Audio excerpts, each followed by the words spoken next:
Սա շատ կարևոր նախագիծ է, նախագիծը քննարկվել է ազգային ժողովի պետաիրավական հարցերի մշտական հանձնաժողովում։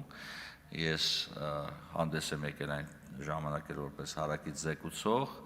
նաև պարտավոր եմ տեղեկացնել ազգային ժողովի պատգամավորներին, որ տեխնիկական պատճառով եւ տեխնիկական պատճառը պայմանավորված է նրանով, որ կարծես նախագծին բոլորը խոսացին դեմ, բայց քվեարկության պահին հարաբերակցությունը ձայների այնպիսին էր, որ 3-3 էր, 3 ձեռնպահ, 3 կողմ եւ ազգային ժողովի կանոնակարգ օրենքի շրջանակներում ֆորմալ նախագիծը չի ստացել հանձնաժողովի դրական եզրակացությունը, բայց ես ուզում եմ նաև որպես պատգամավոր իմ անունից ասեմ, որ հանձնաժողովում քննարկումները եւ նիստում քննարկումները եւ նիստից առաջ քննարկումները եւ նիստից հետո քննարկումները վկայում են այն մասին, որ հանձնաժողովը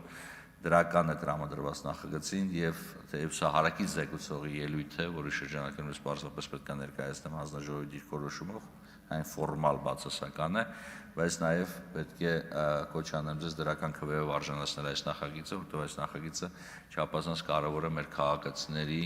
եւ իրավաբանական անձանց, ինչպես նաև պետական մարմինների կյանքը հեշտացնելու եւ ծանուցումների համակարգին նոր շունչ եւ նոր բովանդակություն տալու համար։